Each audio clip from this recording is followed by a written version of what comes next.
पे मेरे माँ और पिता, मेरे ईश्वर, मैं आपको नमन करती हूँ। और जिस समय मेरे पिताजी आपके बीच में अपनी बातों को रख रहे थे तो मेरी आंखें भर आई, क्योंकि जब जब मुझे वो बातें याद आती हैं, मेरी जिंदगी का वो चेहरा, वो सफर याद आता है कि कहाँ से मैं राजनीति शुरू की, तो मैं बहुत भावुक हो जाती हूँ। क्योंकि लोगों के पास कई सारे विचार होते हैं, कई सारे मकसद होते हैं राजनीति में आने के। शायद इसीलिए मैंने ये देखा कि बहुत सारे लोग अपने बच्चों को हमेशा मना करते हैं कि कहीं पे भी जाओ राजनीति मत करना, राजनीति में मत जाओ। लेकिन मेरा मकसद बिल्कुल अलग रहा, एक मानवता का मकसद रहा। समाज में किस तरीके से जो हमारे साथ और जो गरीब तबके के लोग हैं, जो पीड़ित हैं, उनकी किस तरीके से मदद हो सके, महिलाओं की मदद हो सके, उस सोच को लेकर के जैसे मैंने अपने माँ बाप को उस पीड़ा भरे सिचुएशन से निकाला, मैं चाहती हूँ कि आपके भी बच्चे उतने सशक्त, उतने मजबूत हो सके। क्योंकि मुझे पता है कि हमारे जीवन में माँ बाप और परिवार का क्या मोल होता है, और जब हमारे बीच से हमारे माँ बाप या हमारे परिवार वाले किसी बीमारी की वजह से जाने लगते हैं तो उसका कष्ट कैसा होता है। तो मैं चाहती हूँ कि जो सौभाग्य ईश्वर ने मुझे दिया कि शिक्षा के माध्यम से मैं इतनी मजबूत हुई कि अपने माँ और पिता को उस कोरोना की महामारी से निकाल करके वापस लेकर के आई। और उस समय मेरे परिवार के बहुत सारे लोग ग्रसित थे, और उन सभी को, और हकीकत बताऊं तो वो भी पूरा राजनीतिक सफर ही रहा। जिस समय मैं डॉक्टर थी, राजनीति से कोई मतलब नहीं था। पिताजी मेरे विधायक रहे। पिताजी को मैं हमेशा कहती थी कि मत जाइए क्षेत्र में, तो कहते थे ऐसे कैसे नहीं जाऊं, एक परिवार यहाँ है तो दूसरा परिवार अजगरा में मेरा क्षेत्र है, उन्हें कैसे छोड़ दूं, वो भी ऐसी महामारी और ऐसी बीमारी में। एक हाथ में ऑक्सीजन का सैचुरेशन और दूसरे में कुछ चंद दवाइयां, कहते थे मुझे लिखवा दो, मुझे बता दो बेटा क्या क्या दवाइयां हैं जो बोलनी होती है, बतानी होती है, उसकी पर्ची और एक पैकेट दवाई की भरे रहते थे।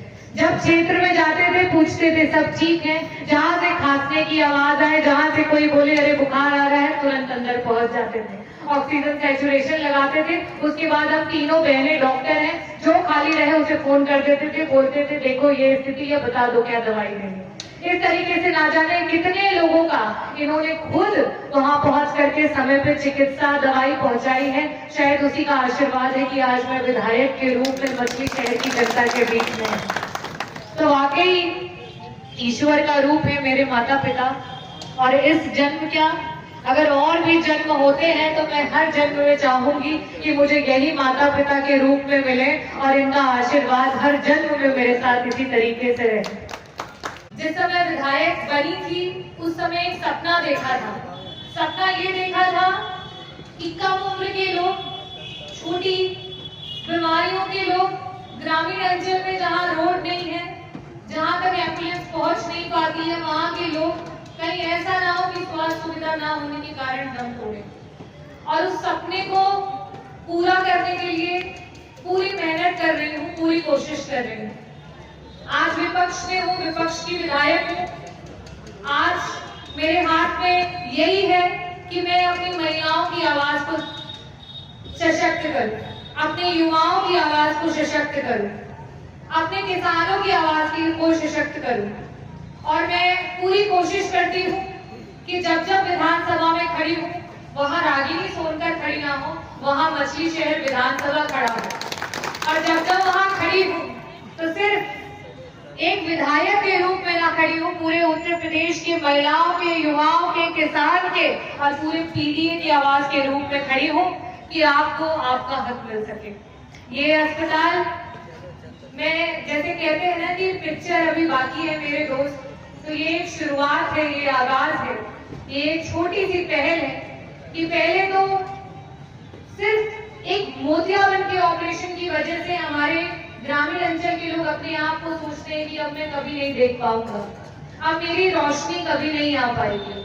और कहीं ना कहीं आधुनिक मशीनें ना होने के कारण जब वो ऑपरेशन कराने जाते हैं तो ऑपरेशनों में कुछ गड़बड़ियां हो जाती हैं, कभी लेंस नीचे गिर जाता है, कभी पुतली में चोट लग जाती है, कभी पर्दा फट जाता है और वो छोटा सा ऑपरेशन बहुत ट्रिकी हो जाता है और हमारे लोगों की रोशनी चली जाती है। एक बार को हम बिना हाथ और पैर के अपने आप को जीवित जिंदा महसूस कर सकते हैं, लेकिन अगर आंखें बंद कर लीजिए उसके बाद आपको अनुभूत होगा कि जीवन तो उसके बाद है ही नहीं। जिसने इस दुनिया को देखा है, जिसने इसके रंग को देखा है, जिसने इसके भाव को देखा है, अगर उससे उसकी रोशनी छीन ली जाए तो वो एक तरीके से उसके जीवन को छीनना होगा। और मेरा ये सपना है कि मछली शहर में ये हॉस्पिटल बने, ये लाखों करोड़ों लोगों को उनकी रोशनी वापस करे, लाखों करोड़ों लोगों का इलाज करे, और ये एक मिसाल बने कि जब एक शिक्षित और एक महिला राजनीति में आती है तो वे सकारात्मक राजनीति करते हैं, अपने लोगों के लिए किस तरीके से लड़ाई करती है।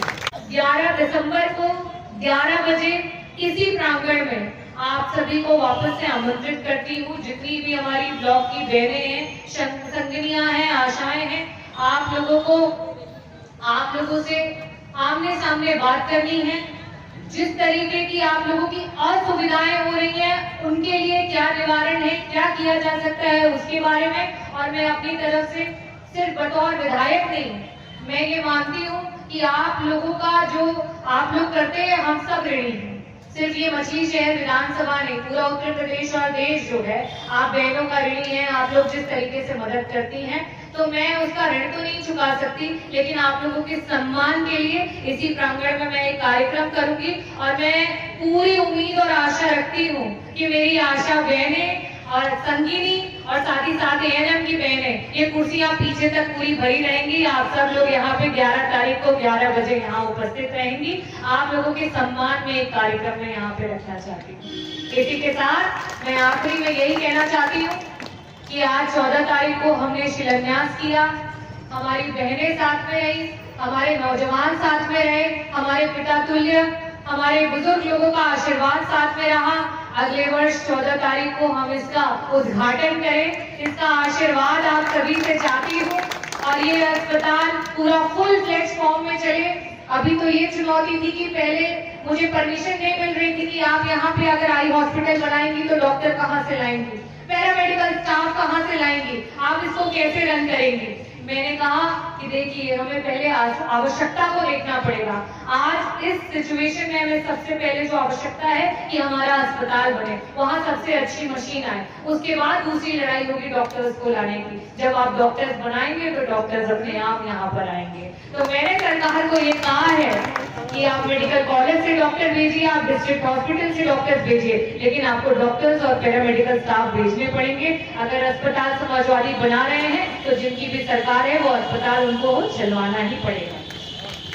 इन्हीं चंद शब्दों के साथ मैं वापस से आप सभी लोगों ने इतना समय दिया, आप सभी का बहुत बहुत आभार व्यक्त करना चाहती हूँ। बाबा भीमराव अंबेडकर जी के चरणों में नमन करना चाहती हूँ।